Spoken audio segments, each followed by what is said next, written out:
Whether you're preparing for a marathon or you're a beginner, there are many health benefits when it comes to running, but maybe you need a little help getting started or maybe keeping that routine going. Joining me is Dr. Gebke. First of all, you know, you're an avid runner. You obviously got your shoes on, so you're ready to go, right? So there was a new study out that really touted the benefits of running. Can you tell me about that? Sure. Yeah, I don't think it's a big surprise that the results of the study demonstrated that people that train for a marathon and really commit the time and energy to that type of activity really saw the benefits from a health standpoint. You know, some of the variables they looked at, they're hard to translate into outcomes as far as longevity, as far as how long you live, but we know that exercise helps with chronic disease. It helps you feel better too. Yeah, just keeping one foot in front of the other, so to speak, right? Of course, yeah. With the running. All right, you know, I used to run all the time, ran in college, and then just got out of that routine. You know, it's so good mentally and physically. Now I'm trying to get back into it. Any advice for people that are kind of just starting?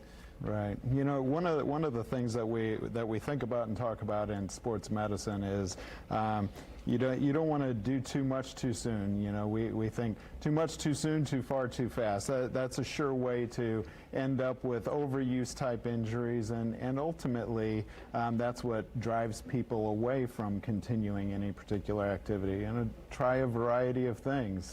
See what you enjoy. Some people love running. I'm the type of person that I go run 4 or 5 days a week and run the same path. Other people, that drives them crazy. So it really kind of look for a way to be in touch with what you enjoy, but build up slowly. Yeah, don't go out and prepare to run a marathon, right? Just, correct. Now, for those who are avid runners like yourself, maybe they need a little motivation as well. Any advice for them? Maybe they're getting ready to run a marathon, something of that nature, but for the long-term runners.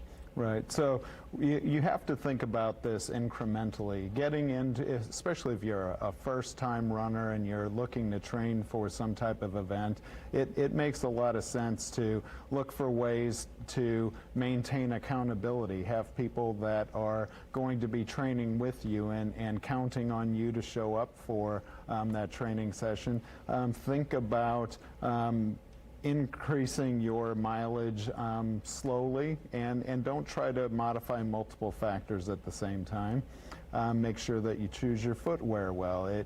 If you're not familiar with running and don't have a particular type of footwear that you have had success with without having problems in the past, you know, ask some of your local shoe store experts to take a look at your feet, even have you get on the treadmill and see what your gait looks like and what might be the best fit for you. Yeah, and if you're a bigger runner, a smaller runner, that makes a big difference. I know some of these shoe stores, they'll actually get you on the treadmill and get you running out there, right? They absolutely do, and they'll even videotape it. It's kind of strange to watch yourself run after they do that assessment. But it's great for avoiding injury, I would imagine, as well. It really is, and you have to think about flexibility, do the stretching, and listen to your body. It's not the best approach to just write off those aches and pains. It's one thing to have muscular discomfort and aching.